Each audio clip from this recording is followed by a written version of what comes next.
가게를 연 지 10년이 되던 늦가을, 그의 인생에 또 다른 인연이 찾아왔습니다. 비가 추적추적 내리던 오후, 허리가 굽은 80대 할머니가 가게를 찾아왔습니다. 손주가 곧 취업 면접을 보는데 양복이 필요하다네요. 떨리는 목소리로 말씀하시는 할머니의 손에는 구겨진 5만 원권 한 장이 들려 있었습니다. 3개월에 걸쳐 분할 납부를 하고 싶다고 말씀하셨습니다. 할머니, 손주분은 어떤 일을 지원하시나요? 대기업이라나 우리 경주가 열심히 공부해서 서류는 붙었다네. 할머니의 이야기를 들으며 그의 마음이 뭉클해졌습니다. 매일 새벽 육교에서 야채를 파시며 손주를 키웠다는 이야기, 손주가 부모 없이 자랐다는 이야기, 마치 자신의 이야기를 듣는 것만 같았습니다. 어머님, 잠시만 기다려 주세요. 그는 창고에서 가장 좋은 원단으로 만든 정장을 꺼내왔습니다. 아이고, 이렇게 좋은 옷은 안 돼요. 저희 그가 어떻게... 제가 선물로 드리고 싶습니다. 할머니의 눈에 눈물이 고였습니다. 그는 할머니의 손을 조심스레 잡았습니다. 사연을 듣고 난 후 각자의 의견을 댓글로 남겨주시기 바랍니다. 사소한 댓글이라도 사연자분에게 큰 힘이 될 수 있습니다. 각색될 수 있고 사연자분의 입장에서 구성될 수 있습니다. 김송원님의 불행은 7살 때부터 시작되었습니다. 그날은 유난히도 추운 겨울이었습니다. 어머니는 평소와 다름없이 그녀의 등교를 준비시켜 주었고 학교에 다녀오면 맛있는 저녁을 해주겠다고 약속했습니다. 하지만 그날 저녁 집으로 돌아온 그를 맞이한 건 텅 빈 집과 술에 취해 분노를 터뜨리는 아버지뿐이었습니다. 옆 동네 정육점 주인과 바람이 났다는 소문은 이미 동네를 떠돌고 있었습니다. 그는 어린 나이였지만 동네 아주머니들의 수군거림을 듣고 자랐고 어머니의 잦은 외출과 늦은 귀가를 보며 무언가 이상하다는 것을 느꼈습니다. 하지만 그녀는 상상조차 하지 못했습니다. 어머니가 정말로 집을 나갈 것이라고는. 정원아, 밥 먹었니? 매일 아침 할머니는 그의 방문을 조심스레 두드렸습니다. 어머니가 떠난 후 그녀의 유일한 보호자가 된 할머니는 손녀의 아침 식사부터 등하교까지 모든 것을 책임졌습니다. 하지만 할머니도 어쩔 수 없는 일이 있었습니다. 바로 매일 밤술에 취해 집안을 망가뜨리고 폭력을 휘두르는 아들의 모습이었습니다. 일용직으로 일하던 아버지는 어머니가 떠난 후 완전히 달라졌습니다. 일을 나가지 않는 날이 잦아졌고 얼마 되지 않는 일당을 모두 술값으로 탕진했습니다. 술에 취하면 그녀와 할머니에게 폭력을 휘둘렀고 때로는 이유 없이 집안 물건을 부수며 밤새 소리를 질렀습니다. 애비 속도 모르는 것이 내 애미가 날 버리고 간 게 다 내 탓이야. 그녀는 자주 이런 말을 들어야 했습니다. 어린 나이였지만 아버지의 말 한마디 한마디가 가슴 깊이 상처로 새겨졌습니다. 밤이면 이불 속에서 혼자 울었고 아침이면 멍든 자국을 긴 소매로 가린 채 학교에 갔습니다. 할머니는 그녀를 보호하려 했지만 한계가 있었습니다. 하나뿐인 아들이었기에 집에서 내쫓을 수도 없었고 경찰에 신고할 용기도 나지 않았습니다.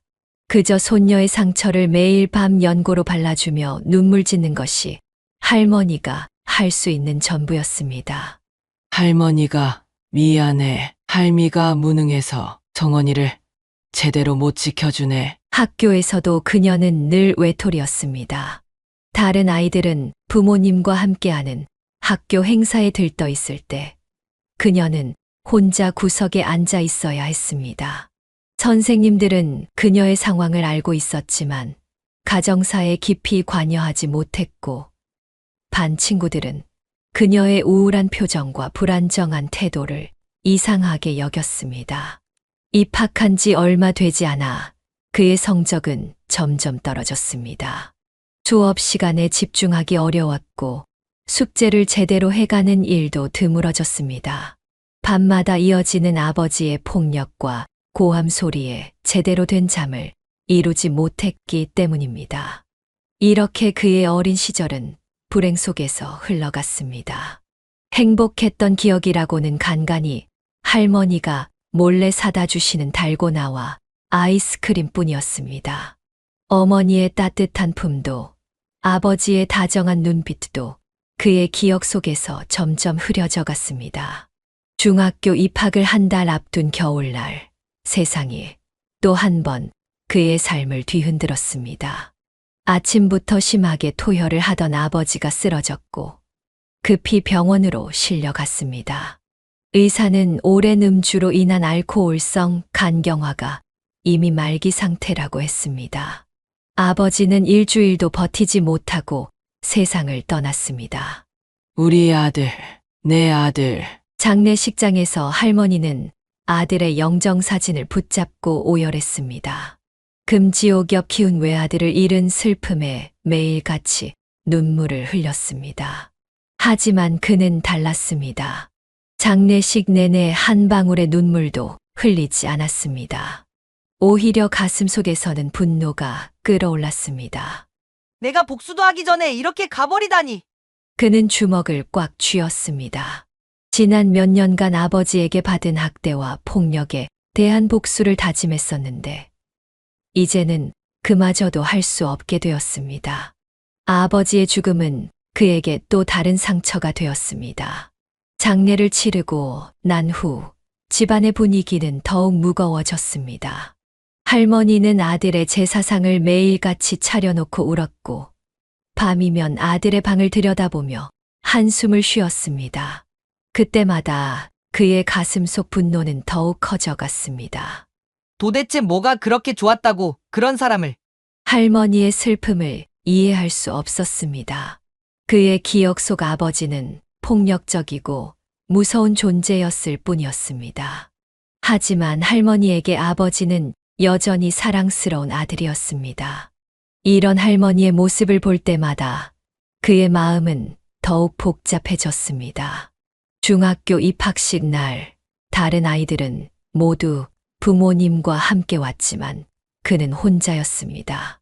할머니는 아들의 제사를 지내느라 함께하지 못했습니다. 허전한 마음을 달래려 교문 앞에 서서 하늘을 올려다보았지만 그의 눈에는 분노의 색채만이 가득했습니다. 이제 아버지도 안 계신데 송원아, 공부 열심히 해서 좋은 대학 가야 해. 담임 선생님의 위로와 격려도 그의 귀에는 그저 공허한 말로만 들렸습니다. 이미 그의 마음속에는 복수할 대상을 잃어버린 허탈감과 분노만이 가득했습니다. 그리고 그 감정들은 점점 자신을 향한 파괴적인 행동으로 변해가기 시작했습니다. 밤이면 몰래 담배를 피우기 시작했고 수업 시간에는 자주 졸았습니다. 시험 성적은 바닥을 쳤고 선생님들의 꾸중이 잦아졌습니다. 하지만 그는 아무것도 신경 쓰지 않았습니다. 오히려 누군가가 자신을 혼내면 더욱 반항적인 태도를 보였습니다. 할머니, 저는 이제 학교 안 갈래요. 입학한 지 2달 만에 그는 이런 말을 했습니다. 할머니는 말리려 했지만 그의 마음은 이미 돌이킬 수 없는 방향으로 흘러가고 있었습니다. 아버지에 대한 미처 풀지 못한 분노와 원망이 자신을 파괴하는 방향으로 흐르고 있다는 것을 그 자신도 알지 못한 채 방황의 시작점에 서 있었습니다. 15살이 되던 해, 그의 삶은 완전히 달라졌습니다. 더 이상 학교에 가지 않았고 불량한 친구들과 어울리기 시작했습니다.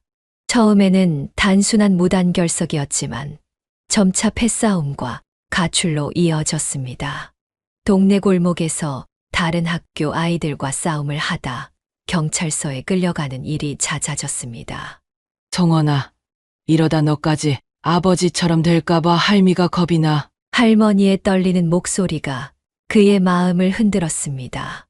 할머니를 사랑했기에 마음 한구석이 아팠지만 그 순간에도 아버지의 사진을 보며 눈물 흘리는 할머니의 모습이 떠올라 가슴이 답답해졌습니다.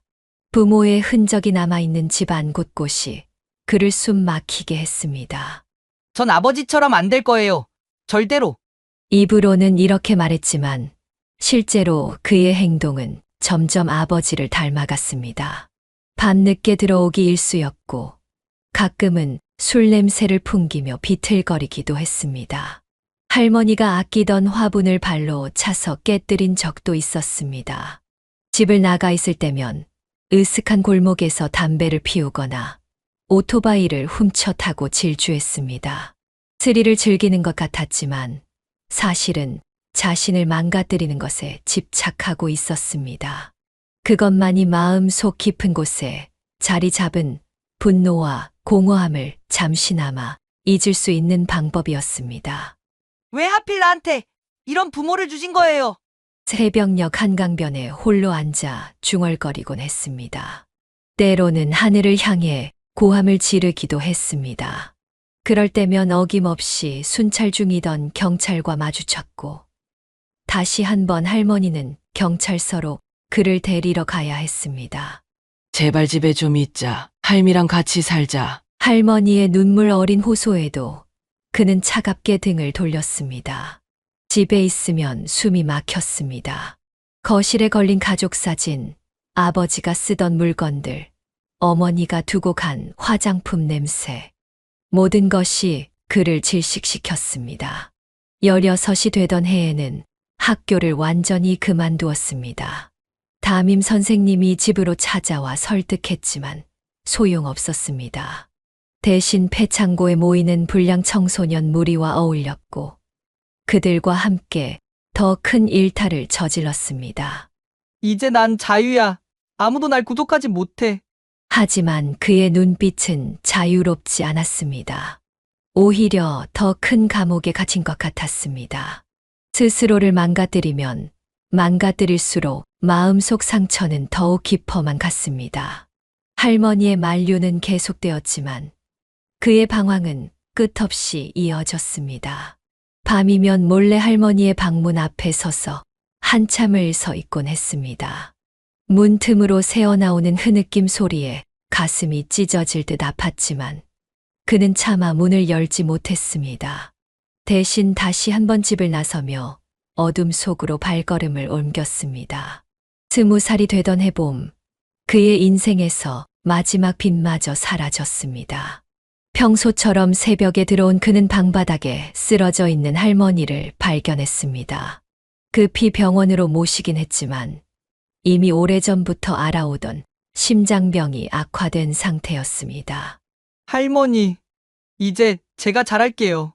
병실에서 그는 처음으로 진심 어린 약속을 했습니다. 하지만 할머니는 이미 의식이 혼미한 상태였고 그의 말을 듣지 못했습니다. 일주일간의 병원 생활 동안 그는 처음으로 할머니 곁을 지켰습니다. 밥도 직접 떠먹여 드리고 대소변도 받아냈습니다. 송원아, 밥 잘 챙겨 먹고. 할머니의 마지막 말씀은 여전히 그에 대한 걱정이었습니다. 숨을 거두는 순간까지도 손주의 끼니를 걱정하는 할머니를 보며 그제야 그는 깨달았습니다. 지난 시간 동안 자신이 얼마나 어리석었는지를. 장례식장은 한산했습니다. 찾아오는 조문객도 거의 없었습니다. 평생을 손주 뒷바라지 하느라 친구도 이웃도 만들 시간이 없었던 할머니의 쓸쓸한 마지막이었습니다. 그는 영정사진 앞에 무릎을 꿇고 앉아 밤새 울었습니다. 할머니, 죄송해요. 너무 죄송해요. 기억이 하나둘 떠올랐습니다. 술에 취해 들어오는 그를 매일 밤 현관에서 기다리던 모습. 경찰서에 불려가도 한마디 잔소리 없이 데리러 오시던 모습. 그의 방문 앞에서 끼니를 걱정하며 음식을 놓고 가시던 모습. 매 순간 자신을 위하는 마음뿐이었던 할머니의 사랑이 이제야 가슴에 사무쳤습니다. 장례를 치르고 빈집으로 돌아온 그는 처음으로 할머니의 방을 자세히 들여다보았습니다. 구석에 놓인 낡은 가방 안에는 그동안 그가 써놓고 간 쪽지들이 하나하나 고이 접혀 있었습니다. 거짓말 투성이었던 그의 쪽지들을 할머니는 하나도 버리지 않고 모두 간직하고 있었습니다. 서랍 안에서는 그의 어린 시절 사진들이 나왔습니다. 초등학교 입학식 때의 사진, 중학교 입학 전 찍은 교복 사진, 그리고 그 뒤에는 할머니가 삐뚤빼뚤한 글씨로 써놓은 일기가 있었습니다. 오늘도 우리 성원이가 학교에 안 갔다. 내가 잘못 키운 걸까? 우리 아들이 저 세상에서 원망할 것 같다. 하지만 성원이는 내 마지막 희망이다. 부디 바른 길로 갔으면. 눈물이 멈추지 않았습니다. 할머니의 일기장을 붙잡고 그는 밤새 울었습니다. 이제야 깨달았습니다. 할머니야말로 자신의 진정한 부모였다는 것을, 그 누구보다도 자신을 사랑했던 사람이었다는 것을. 하지만 이미 너무 늦어버렸습니다. 방 안 곳곳에서 할머니의 흔적이 보였습니다. 그동안 그가 싫어하던 집안의 모든 것들이 이제는 너무나 소중하게 느껴졌습니다. 심지어 아버지의 사진조차도 이제는 다르게 보였습니다. 할머니의 사랑이 담긴 시선으로 바라보니 그 속에서 아들을 걱정하는 어머니의 마음이 보였기 때문입니다. 할머니의 장례식 이후 그는 완전히 자포자기했습니다. 마지막 남은 빛마저 사라진 그의 삶은 더욱 어둠 속으로 빠져들었습니다. 처음에는 동네 조직의 말단으로 시작했지만 그의 거칠고 과감한 성격은 곧 조직 내에서 두각을 나타냈습니다. 이 새끼 죽고 싶어서 환장했나? 첫 번째 교도소 생활은 단순 폭행으로 시작되었습니다. 1년이라는 짧은 형이었지만 그곳에서 더 큰 조직과 연결되었고 출소 후에는 본격적인 깡패 생활이 시작되었습니다. 채권 추심이라는 명목으로 폭력을 일삼았고 불법 사채 업무도 맡았습니다. 할머니, 전 이제 구제불능인가 봅니다. 두 번째 수감 생활은 2년이었습니다. 특수상해로 실형을 선고받았습니다. 교도소에서 밤마다 할머니의 꿈을 꾸었지만 출소하자마자 다시 조직으로 돌아갔습니다. 돌아갈 곳도 할 수 있는 일도 없었기 때문입니다. 29이 되던 해 세 번째 수감 생활이 시작되었습니다. 이번에는 더 큰 죄목이었습니다. 조직 폭력과 공갈죄가 더해져 3년형을 선고받았습니다. 교도소에서 할머니의 제삿날이 돌아올 때면 밤새 잠을 이루지 못했습니다. 30살이 되어 출소했을 때 그의 손에는 겨우 100만 원의 출소자 지원금이 들려 있었습니다. 앞으로 무엇을 해야 할지, 어디서 살아야 할지 아무런 계획이 없었습니다. 그저 습관처럼 술을 마시며 거리를 배회했습니다. 출소 한 달째 되던 날 밤이었습니다. 늦은 시간 포장마차에서 술을 마시고 나오다가 골목길에서 비명소리를 들었습니다. 술에 취한 남자가 한 여성의 팔을 붙잡고 끌고 가려 하고 있었습니다. 나요. 누가 좀 도와주세요. 순간 그의 발걸음이 멈췄습니다. 이전 같았으면 모른 척 지나쳤을 상황이었습니다. 하지만 그날따라 할머니의 마지막 모습이 떠올랐습니다. 자신 같은 사람 때문에 또 다른 누군가의 가족이 눈물을 흘릴 수도 있다는 생각이 스쳤습니다. 그만하시죠. 그가 남자의 어깨를 잡았습니다. 하지만 술에 취한 남자는 오히려 그에게 달려들었습니다. 주먹 다짐이 시작되었고 깨진 소주병에 그의 얼굴이 크게 다쳤습니다. 하지만 이상하게도 마음은 편안했습니다. 괜찮으세요? 빨리 병원에 가보셔야 할 것 같은데. 그가 구해준 여성은 놀란 얼굴로 그를 걱정했습니다. 오랜만에 듣는 따뜻한 목소리였습니다. 할머니 이후로 처음이었습니다. 누군가가 자신을 걱정해주는 그 감정이 갑자기 그의 가슴을 울렸습니다. 전치 3주래요. 제가 치료비는 꼭 책임질게요. 처음으로 자신이 한 행동에 대가가 아닌 보람을 느꼈습니다. 비록 얼굴에는 깊은 상처가 났지만 마음속 깊은 곳에서 무언가가 움직이기 시작했습니다. 어쩌면 이것이 할머니가 그토록 바라던 그의 모습이었을지도 모른다는 생각이 들었습니다. 이제 달라져야 할 때인가 봅니다. 병원 침대에 누워 천장을 바라보며 그는 중얼거렸습니다. 깊은 한숨과 함께 지난 시간이 주마등처럼 스쳐 지나갔습니다. 그리고 처음으로 미래에 대한 희망을 품어보았습니다. 그날 이후 그의 인생은 새로운 국면을 맞이했습니다. 그를 구해준 여성은 재단사 천윤이었습니다. 윤희는 근처 맞춤 의상실에서 일하는 재단사였고 야근을 마치고 귀가하던 중이었습니다. 처음에는 그저 도와준 은인에 대한 보답으로 병원비를 책임지겠다던 윤희였지만 매일같이 병실을 찾아왔습니다. 오늘은 영양식 좀 해왔어요. 먹어보실래요? 아, 저 같은 사람한테 이러실 필요 없는데. 필요 있고 없고는 제가 정하는 거예요. 윤희의 목소리에는 언제나 따뜻함이 묻어났습니다.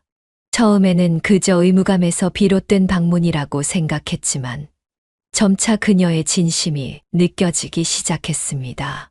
퇴원 후에도 윤희는 그를 잊지 않았습니다.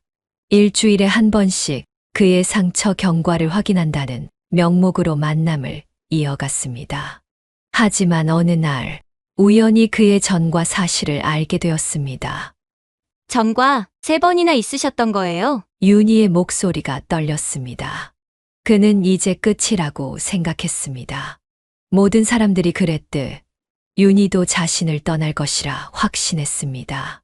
하지만 윤희는 달랐습니다. 무서워요. 솔직히 무섭고 걱정도 돼요. 하지만 그날 밤 저를 구해주신 분이 진짜 당신의 모습이라고 믿어요. 윤희의 말은 그의 마음 깊숙한 곳을 흔들었습니다. 할머니 이후로 처음으로 누군가가 그를 있는 그대로 바라봐 주었습니다. 판단하지 않고 두려워하면서도 이해하려 노력하는 윤희의 모습에서 새로운 희망을 발견했습니다. 제가 정말 달라질 수 있을까요? 혼자가 아니에요. 이제 제가 있잖아요. 윤희는 끈질기게 그의 곁을 지켰습니다. 술을 마시고 싶을 때면 늦은 시간에도 달려와 함께 산책을 했고 옛 조직원들이 찾아와도 흔들리지 않도록 옆에서 힘이 되어 주었습니다. 나 처음으로 누군가한테 미안하단 말을 하고 싶어. 미안하다는 말도 연습이 필요한 거예요. 천천히 해봐요. 윤희는 그의 서툰 감정 표현도 따뜻하게 받아주었습니다. 조금씩 마음의 문을 열수록 그는 윤희에게 더 깊이 빠져들었습니다. 처음으로 누군가를 진심으로 사랑하는 감정을 알게 되었습니다. 당신을 만난 건 정말 운명이었나 봐요. 윤희의 작은 손을 잡으며 그가 말했습니다. 그의 거칠고 큰 손과 대비되는 윤희의 섬세한 손은 마치 그들의 만남처럼 정반대이면서도 완벽하게 맞아떨어졌습니다. 운명은 스스로 만드는 거예요. 앞으로도 우리가 만들어가요. 그렇게 두 사람은 연인이 되었습니다. 윤희는 그의 과거를 받아들였고 그는 윤희와 함께 새로운 미래를 꿈꾸기 시작했습니다. 마치 오랫동안 준비된 것처럼 두 사람의 사랑은 자연스럽게 깊어져 갔습니다. 윤희와의 만남은 그의 인생에 큰 변화를 가져왔습니다. 가장 먼저 시작한 것은 금주였습니다. 술을 끊는 것은 생각보다 힘들었지만 윤희는 그의 곁에서 한 걸음 한 걸음 함께 걸어주었습니다. 오늘 진짜 술 마시고 싶다. 그럴 때마다 저한테 전화하기로 했잖아요. 산책할까요? 힘든 밤이면 윤희는 어김없이 그의 곁을 지켰습니다. 때로는 늦은 밤까지 공원을 걸으며 이야기를 나누었고, 때로는 그저 조용히 손을 잡고 있기도 했습니다. 금주 100일이 되던 날, 윤희는 특별한 제안을 했습니다. 우리 의상실에서 일해보는 건 어때요? 처음엔 심부름이라도. 그렇게 그는 윤희가 일하는 의상실에서 보조 일을 시작했습니다. 처음에는 단순한 심부름이었습니다. 원단을 나르고 가게를 청소하고 손님의 옷을 보관하는 일이었습니다. 하지만 일을 하면서 그는 점차 옷에 대한 관심이 생겼습니다. 이 원단은 왜 이렇게 비싼 거예요? 천의 결이 보여요? 이렇게 섬세한 조직이 옷의 품격을 만드는 거예요. 윤희는 그의 관심을 놓치지 않았습니다. 틈날 때마다 기초적인 재봉법을 가르쳐 주었고 원단의 종류와 특성을 설명해 주었습니다. 그의 거친 손은 처음에는 섬세한 바늘 작업을 하기 힘들어했지만 매일 밤 연습한 끝에 조금씩 나아졌습니다. 당신 손재주가 좋네요. 이참에 제대로 배워보는 건 어때요? 윤희의 제안으로 그는 패션 디자인 학원에 등록했습니다. 나이 30이 넘어 시작하는 공부는 쉽지 않았습니다. 젊은 학생들 사이에서 그는 종종 위축되었고 기초 지식이 부족해 따라가기 힘들 때도 많았습니다. 오늘도 늦게까지 공부했나 봐요. 네, 기초가 부족해서 더 열심히 해야 해요. 매일 밤 늦게까지 학원에 남아 공부했습니다. 바느질로 손가락이 까져도 도식화를 그리다 실수해도 포기하지 않았습니다. 윤희는 그의 늦은 공부를 응원하며 매일 밤 도시락을 싸주었습니다. 1년의 노력 끝에 그는 자격증을 취득했습니다. 하지만 그것은 시작에 불과했습니다. 본격적으로 취업 준비를 시작했고 수십 번의 면접에서 고배를 마셨습니다. 전과 기록이 발목을 잡았지만 그는 포기하지 않았습니다. 이번에도 안 됐어요. 괜찮아요. 우리한테는 시간이 있잖아요. 마침내 기회가 찾아왔습니다. 한 남성 정장 매장에서 그의 진심과 노력을 알아봐 주었습니다. 비록 수습 기간부터 시작해야 했지만 그에게는 더할 나위 없이 감사한 기회였습니다. 윤희 씨, 저 정식 디자이너 됐어요. 수습 기간을 끝내고 정직원이 되던 날, 그는 처음으로 눈물을 보였습니다. 그것은 기쁨의 눈물이자 그동안의 노력이 헛되지 않았다는 안도의 눈물이었습니다. 윤희는 그의 눈물을 닦아주며 미소를 지었습니다. 이제 진짜 새로운 시작이네요. 그날 밤 두 사람은 처음으로 미래를 이야기했습니다. 이제는 꿈을 꿀 자격이 생겼다고 생각했기 때문입니다. 그의 손에는 처음으로 받은 월급 봉투가 들려 있었고 가슴 속에는 새로운 희망이 가득했습니다. 32살이 되던 해봄, 그는 인생에서 가장 큰 결심을 했습니다. 첫 월급날 봉투를 그대로 들고 윤희를 찾아갔습니다. 떨리는 마음을 진정시키며 의상실 문을 열었을 때 윤희는 여느 때처럼 재봉틀 앞에 앉아 있었습니다. 윤희 씨, 나랑 결혼해 줄래요? 반지 하나 준비하지 못한 채 그저 월급 봉투 하나를 내밀며 한 청혼이었습니다. 옆에 있던 손님들이 놀란 듯 쳐다보았지만 윤희의 눈에는 눈물이 고였습니다. 바보같이 이렇게 갑자기. 윤희는 울면서 웃었습니다. 그 모습이 너무 예뻐서 그도 따라 웃었습니다. 손님들의 축하 박수 소리 속에서 두 사람의 새로운 시작이 열렸습니다. 하지만 현실은 그리 순탄치 않았습니다. 윤희의 부모님은 전과자와의 결혼을 완강히 반대했습니다. 도대체 우리 딸을 어떻게 책임질 수 있다는 거요? 장인어른의 호통에 그는 고개를 숙였습니다. 하지만 포기하지 않았습니다. 매주 주말마다 윤희 부모님을 찾아가 진심을 전했고 자신이 얼마나 변화했는지 보여드렸습니다. 저는 전과자였습니다. 하지만 이제는 달라졌습니다. 윤희 씨가 저를 변화시켰고 이제는 제가 윤희 씨를 행복하게 해주고 싶습니다. 3개월간의 설득 끝에 마침내 부모님의 허락을 받았습니다. 장모님은 눈물을 흘리며 그를 안아주었습니다. 우리 딸 부탁해요. 결혼식은 소박했습니다. 하객도 많지 않았고 식장도 작았습니다. 하지만 두 사람의 행복한 미소만큼은 그 어떤 결혼식보다 빛났습니다. 식을 올리는 내내 그는 하늘에 계신 할머니를 생각했습니다. 신혼집은 작은 월세 원룸이었습니다. 살림살이도 변변치 않았지만 서로를 사랑하는 마음만은 넘쳐났습니다. 윤희는 출근하는 그를 위해 매일 아침 일찍 일어나 도시락을 싸주었고, 그는 퇴근길에 항상 윤희가 좋아하는 꽃을 한 송이씩 사왔습니다. 여보, 오늘은 무슨 꽃이에요? 장미, 우리 처음 만난 날 기억나? 결혼 생활 4년째, 더할 나위 없는 기쁜 소식을 접했습니다. 윤희의 뱃속에서 새 생명이 자라고 있다는 것이었습니다. 그는 병원 검사 결과지를 받아들고 한참을 울었습니다. 나 아빠가 되는 거야? 딸아이가 태어났을 때 그는 생전 처음으로 자신이 누군가의 전부가 될 수 있다는 것을 느꼈습니다. 작고 여린 아기의 손가락이 그의 손가락을 꼭 쥐었을 때 세상 전부를 가진 것 같은 행복이 밀려왔습니다.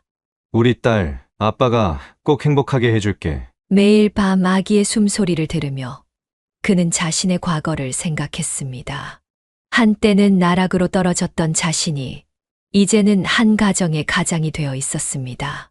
옆에서 잠든 윤희의 모습을 바라보며 그는 이 행복을 지키기 위해 더욱 열심히 살아야겠다고 다짐했습니다. 행복은 너무나도 순식간에 무너졌습니다. 결혼 10년째 되던 해 여름, 윤희가 갑자기 기침을 심하게 하기 시작했습니다. 처음에는 단순한 감기라고 생각했지만 점점 증상이 심해졌습니다.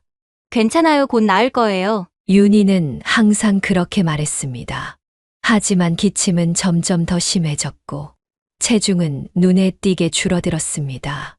결국 그는 윤희를 강제로 병원으로 데려갔습니다. 검사 결과는 청천벽력과도 같았습니다. 폐암 말기입니다. 이미 다른 장기로 전이가 많이 진행된 상태네요. 의사의 말을 듣는 순간 그의 세상이 멈춘 것만 같았습니다. 윤희는 오히려 담담했습니다. 그동안 자신의 상태를 어렴풋이 짐작하고 있었다고 했습니다. 미안해요. 나 먼저 가게 됐네. 14살이 된 딸아이는 매일 밤 어머니의 병실에서 울었습니다. 윤희는 딸의 머리를 쓰다듬으며 미소를 지었습니다. 항암 치료로 머리카락이 다 빠져도 윤희의 미소만은 변함이 없었습니다. 여보, 우리 딸 잘 부탁해요. 무슨 소리야? 너랑 같이 키울 거야. 하지만 윤희의 상태는 날이 갈수록 악화되었습니다. 그는 매일 밤 병실 한쪽에서 눈물을 삼켰습니다. 자신이 이렇게 무력할 수 있다는 것이 견딜 수 없었습니다. 아프지 말라고. 제발. 간절한 기도도 소용없었습니다. 진통제 용량은 점점 늘어갔고 윤희는 점점 더 많은 시간을 잠든 채로 보냈습니다. 마지막 한 달, 그는 회사도 그만두고 병실을 지켰습니다. 여보, 우리 딸 혼자 두지 마세요. 그것이 윤희의 마지막 말이었습니다.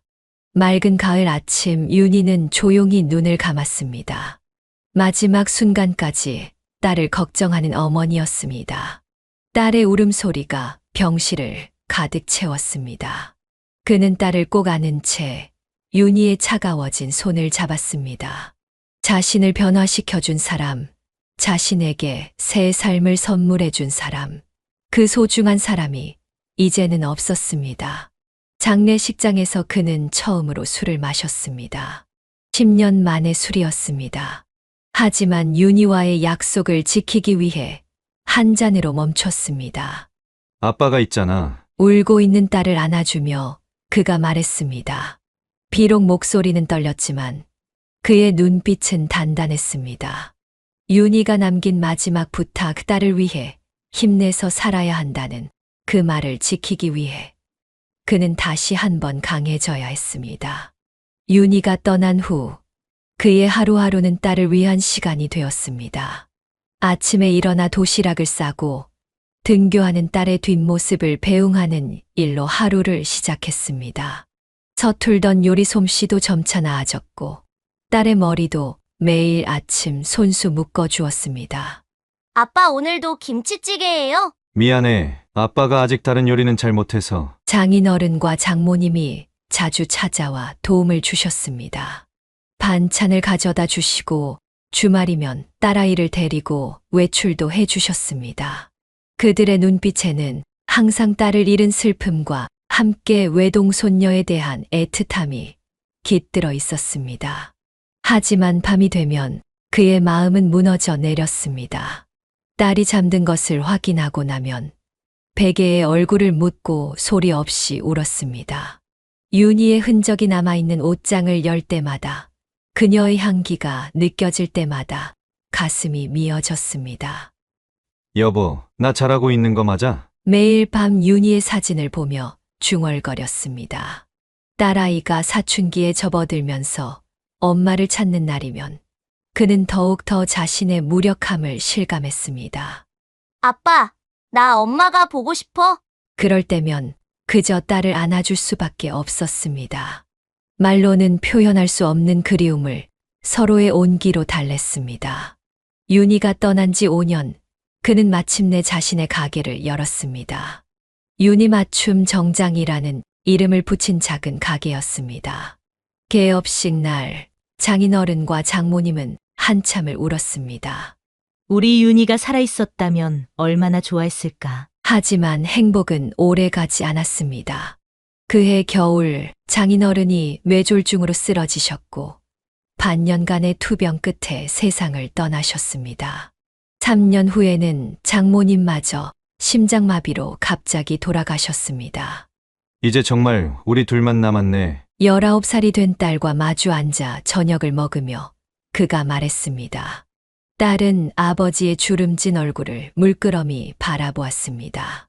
아빠, 우리 오늘은 일찍 자지 말고 이야기 좀 할까? 그날 밤 부녀는 처음으로 윤희에 대한 이야기를 진심으로 나눴습니다. 그동안 너무 아파서 하지 못했던 이야기들, 서로의 그리움과 사랑을 나누었습니다. 마치 윤희도 그 자리에 함께 있는 것만 같았습니다. 가게를 연 지 10년이 되던 늦가을, 그의 인생에 또 다른 인연이 찾아왔습니다. 비가 추적추적 내리던 오후, 허리가 굽은 80대 할머니가 가게를 찾아왔습니다. 낡은 비닐우산을 든 할머니의 모습에서 문득 자신의 할머니가 떠올랐습니다. 손주가 곧 취업 면접을 보는데 양복이 필요하다네요. 떨리는 목소리로 말씀하시는 할머니의 손에는 구겨진 5만 원권 한 장이 들려 있었습니다. 3개월에 걸쳐 분할 납부를 하고 싶다고 말씀하셨습니다. 할머니, 손주분은 어떤 일을 지원하시나요? 대기업이라나 우리 경주가 열심히 공부해서 서류는 붙었다네. 할머니의 이야기를 들으며 그의 마음이 뭉클해졌습니다. 매일 새벽 육교에서 야채를 파시며 손주를 키웠다는 이야기, 손주가 부모 없이 자랐다는 이야기, 마치 자신의 이야기를 듣는 것만 같았습니다. 어머님, 잠시만 기다려주세요. 그는 창고에서 가장 좋은 원단으로 만든 정장을 꺼내왔습니다. 올해 초에 새로 들여온 이태리 원단으로 만든 것이었습니다. 할머니는 당황하신 듯 했습니다. 아이고, 이렇게 좋은 옷은 안 돼요. 저희 그가 어떻게... 제가 선물로 드리고 싶습니다. 할머니의 눈에 눈물이 고였습니다. 그는 할머니의 손을 조심스레 잡았습니다. 저도 할머니 손에 자랐습니다. 그리고 지금은 하늘나라에 계시지만 제가 이 자리에 있게 해주신 분이에요. 옷을 고르는 동안 할머니는 손주 이야기를 하시며 연신 눈물을 훔치셨습니다. 부모를 일찍 여의고 할머니 손에서 자란 손주가 얼마나 착하고 성실한지, 매일 밤늦게까지 공부하는 모습을 보며 얼마나 대견했는지. 우리 경주가 취직하면 제일 먼저 할머니 일 그만두시게 하겠다고 했어요. 그 말을 듣는 순간 그의 눈시울이 붉어졌습니다. 문득 자신의 할머니가 떠올랐고 윤희가 떠올랐습니다. 그리고 지금 대학생이 된 딸아이도 생각났습니다. 할머니, 손주분 직접 모시고 와주세요. 제가 꼭 맞도록 수선해드리겠습니다. 며칠 후 25살의 청년이 할머니와 함께 가게를 찾았습니다. 단정하고 성실해 보이는 청년의 모습에서 그는 자신의 젊은 시절과는 다른 희망찬 미래를 보았습니다. 정말 감사합니다. 이렇게 좋은 옷을. 청년의 눈에도 눈물이 맺혔습니다. 그는 정장을 입고 있는 청년의 모습을 거울로 비춰주며 말했습니다. 이 옷을 입고 꼭 합격하세요. 그리고 할머니, 은혜를 잊지 마세요. 비가 그친 하늘에 무지개가 떴습니다. 할머니와 손주가 떠나는 뒷모습을 바라보며 그는 오랜만에 가슴이 따뜻해지는 것을 느꼈습니다. 한 달 후 경주가 다시 가게를 찾아왔습니다. 면접 결과는 좋지 않았다고 했습니다. 실력은 인정받았지만 경력이 없다는 이유로 탈락했다는 것이었습니다. 그의 눈에는 실망감이 가득했지만 할머니께 죄송하다는 말만 반복했습니다. 경주 씨, 우리 가게에서 일해보는 건 어떠세요? 갑작스러운 제안에 경주는 놀란 듯 했습니다. 하지만 그의 눈빛에서 진심 어린 감사와 기대가 느껴졌습니다. 정말 괜찮으시겠습니까? 난 당신의 성실함이 마음에 들어요. 옷 만드는 일은 재능도 중요하지만 무엇보다 정직과 성실함이 필요한 일이니까요. 그렇게 경주는 그의 첫 제자가 되었습니다. 처음에는 단순한 심부름부터 시작했습니다. 원단을 정리하고 가게를 청소하고 손님의 치수를 재는 일을 배웠습니다. 놀라운 것은 경주의 꼼꼼함이었습니다. 선생님, 이 원단들을 색상별, 재질별로 분류해 보았습니다. 어머, 이렇게 체계적으로 정리할 생각은 미처 못했네요. 경주의 성실함은 그의 예상을 뛰어넘었습니다. 밤늦게까지 남아 재봉틀 사용법을 연습했고 휴일에도 찾아와 옷본을 그리는 연습을 했습니다. 특히 손재주가 좋아 바느질을 배우는 속도가 놀라웠습니다. 경주야, 오늘은 이쯤 하고 들어가지 그래. 조금만 더 연습하고 가겠습니다. 이 부분이 아직 미숙해서요. 그의 모습에서 자신의 젊은 시절이 떠올랐습니다. 윤희에게 배우던 그때처럼 인수도 순수한 열정으로 가득 차 있었습니다. 3개월이 지났을 때 경주는 이미 간단한 수선을 혼자 할 수 있을 정도로 성장했습니다. 6개월이 되자 기본적인 재단도 가능해졌습니다. 그의 실력은 날이 갈수록 놀라운 속도로 발전했습니다. 선생님, 제가 처음으로 혼자 만든 조끼인데 봐주시겠습니까? 경주가 만든 첫 조끼를 보며 그는 감동했습니다. 바느질 하나하나가 정성스러웠고 디자인도 젊은 감각이 돋보였습니다. 무엇보다 옷에 대한 진심이 느껴졌습니다. 경주야, 넌 정말 재능이 있어. 이제 본격적으로 정장 제작을 가르쳐 주마. 스승의 칭찬에 경주의 눈시울이 붉어졌습니다. 할머니께서도 손자의 변화를 기뻐하셨습니다. 이제는 새벽 야채 장사를 그만두시고 집에서 쉬실 수 있게 되었다며 행복해 하셨습니다. 선생님, 저에게 새로운 삶을 주셔서 감사합니다. 그 말을 들으며 그는 문득 윤희를 떠올렸습니다. 한때 자신에게 새로운 삶을 선물해 준 그녀처럼 이제는 자신이 누군가에게 그런 존재가 되어 있었습니다. 시간이 흐르면서 두 가족의 인연은 더욱 깊어졌습니다. 경주의 할머니는 틈날 때마다 가게에 들러 반찬을 가져다 주셨고 그의 딸 미연이도 할머니의 정성이 담긴 음식을 즐겁게 먹었습니다. 처음에는 서로 조심스러워하던 사이였지만 이제는 진정한 가족이 되어가고 있었습니다. 할머니, 오늘은 김치찌개 냄새가 너무 좋아요. 우리 미연이가 좋아하니까 할미가 더 자주 해다 줘야겠구나. 요즘 살도 너무 빠진 것 같아서 걱정이야. 할머니는 미연이를 볼 때마다 눈시울을 적시곤 했습니다. 일찍 어머니를 여인 미연이가 안쓰러우면서도 한편으로는 친손녀처럼 느껴진다고 하셨습니다. 특히 미연이가 공부하느라 끼니를 거르지는 않을까 걱정하시며 매일같이 이런저런 반찬을 준비하셨습니다. 할머니, 이번 주말에 같이 시장 구경 가요. 제가 맛있는 거 사드릴게요. 복날인데 삼계탕도 같이 먹어요. 아이고, 우리 미연이 그런 돈 아껴두었다가 옷이나 사. 이런 대화가 오갈 때면 그는 문득 윤희를 떠올렸습니다. 윤희도 분명 이런 모습을 보면서 흐뭇해했을 것 같았습니다. 특히 미연이가 할머니의 손을 잡고 장을 보러 가는 모습은 마치 친손녀와 다름없었습니다. 주말이면 네 사람이 함께 식사를 하는 일이 잦아졌습니다. 그는 가게 문을 일찍 닫고 집으로 돌아와 경주와 함께 저녁 준비를 했고, 할머니와 미연이는 거실에서 도란도란 이야기를 나누었습니다. 때로는 경주가 배운 새로운 요리법으로 특별한 저녁을 준비하기도 했습니다. 아버님, 이제 저희가 한 식구 같아요. 경주의 말에 그는 따뜻한 미소를 지었습니다.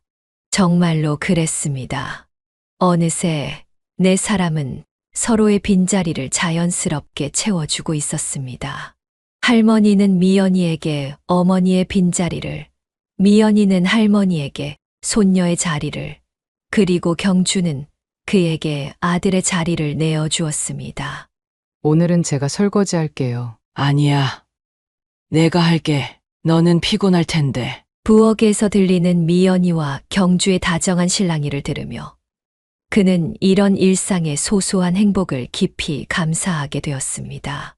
특히 경주가 미연이를 진심으로 걱정하고 챙기는 모습은 그의 마음을 따뜻하게 만들었습니다. 할머니는 종종 아내 이야기를 꺼내셨습니다. 처음에는 조심스러워 하셨지만 이제는 자연스럽게 윤희를 추억하는 이야기를 나누었습니다. 그럴 때마다 미연이는 조용히 귀 기울여 들었고 경주는 따뜻한 눈빛으로 그들을 바라보았습니다. 특히 명절이면 네 사람은 함께 윤희의 산소를 찾아갔습니다. 할머니는 손수 준비한 음식을 차려놓고 윤희에게 이야기를 건넸습니다. 그런 날이면 경주는 조용히 뒤에 서서 묘소를 정리하고 미연이는 어머니께 편지를 읽어드렸습니다. 서로 다른 상처를 안고 살아온 네 사람이었지만 이제는 그 아픔을 나누며 더 큰 위로와 행복을 만들어가고 있었습니다. 아빠, 우리 이제 진짜 행복한 것 같아요. 엄마도 하늘에서 보시면 좋아하실 것 같아요. 어느 날 미연이가 문득 그렇게 말했습니다. 그 말을 들으며 그는 고개를 끄덕였습니다. 그들의 일상은 특별한 것이 없었지만 서로를 이해하고 배려하는 마음으로 가득했습니다. 그것이야말로 진정한 가족의 의미였을 것입니다. 그들의 사랑은 자연스럽게 시작되었습니다. 처음에는 가게에서 마주치는 눈빛이었고 때로는 늦은 밤 함께하는 저녁 식사였습니다.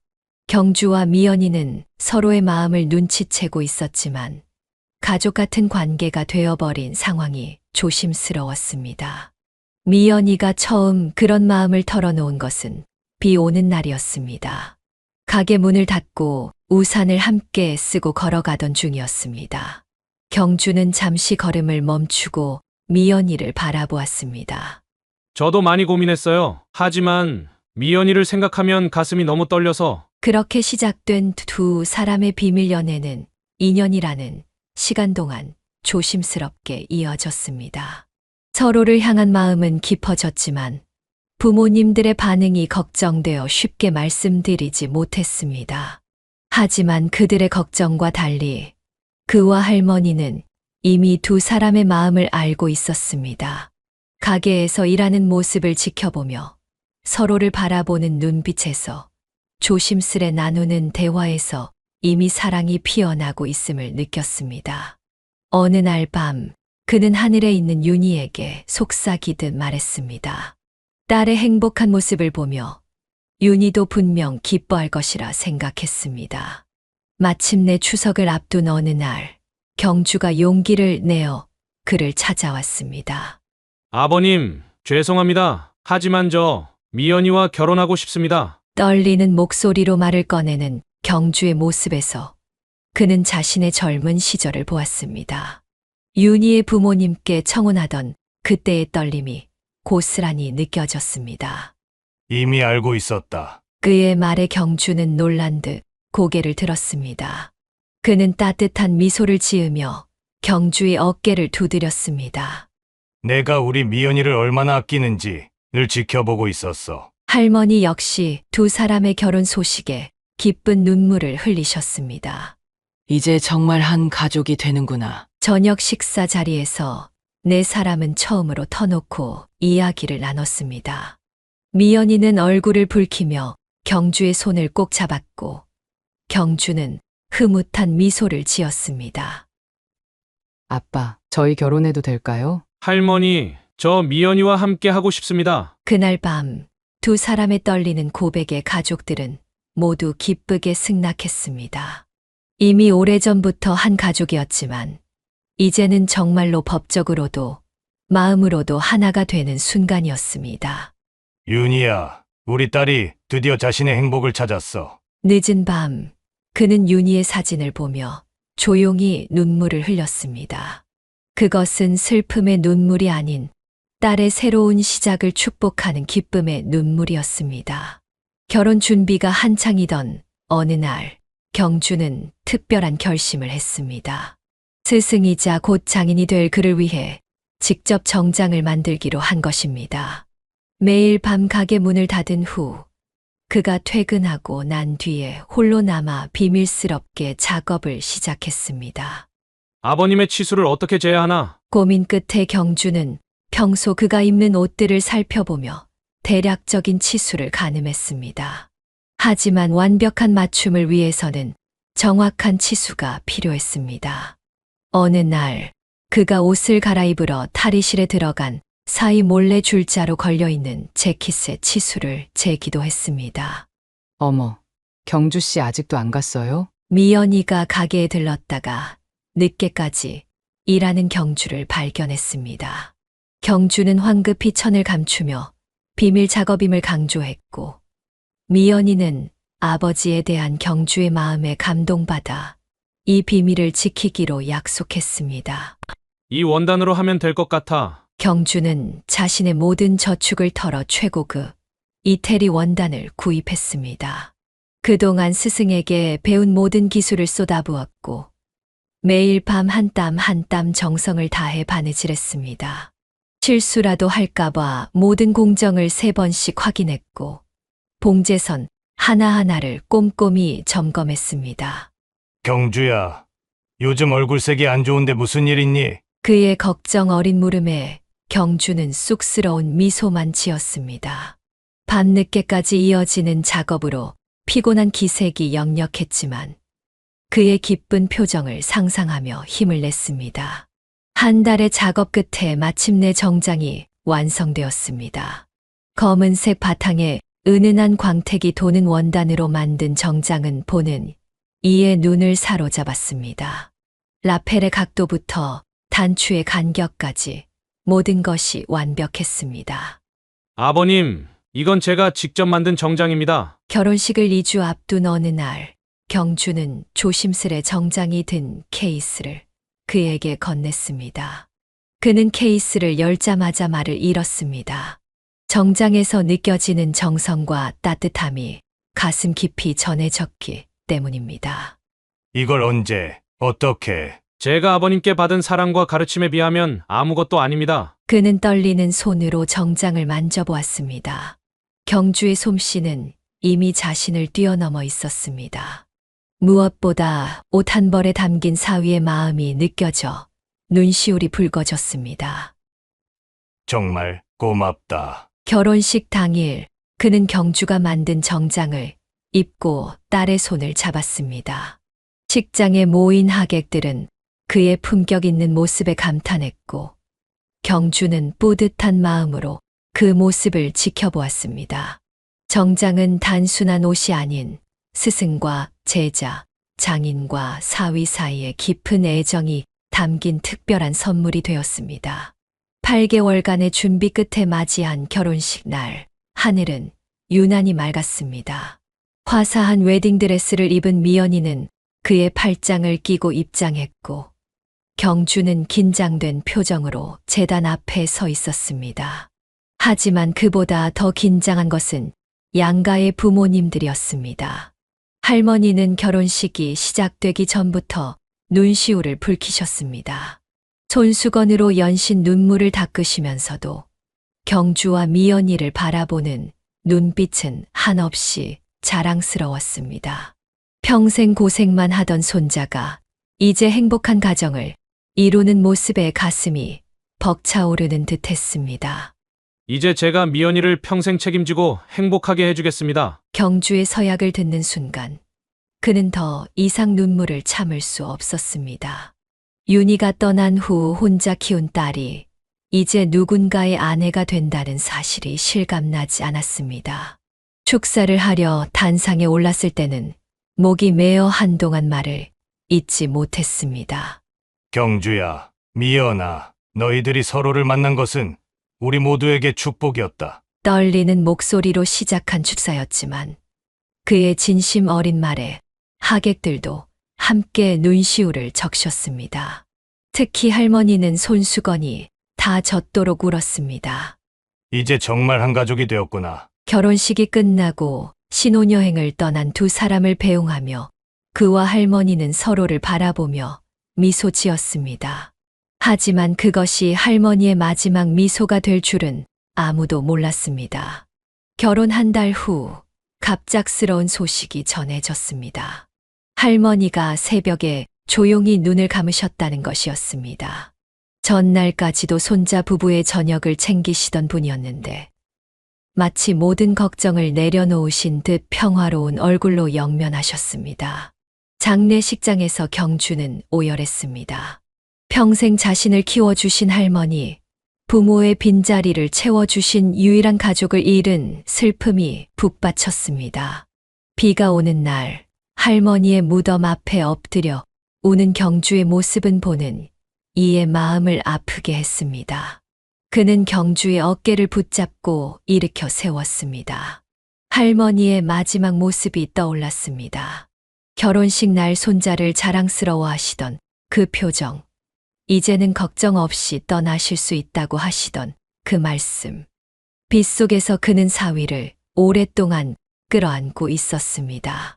하늘에서 떨어지는 빗방울과 눈물이 뒤섞였지만 서로의 온기만은 따뜻했습니다.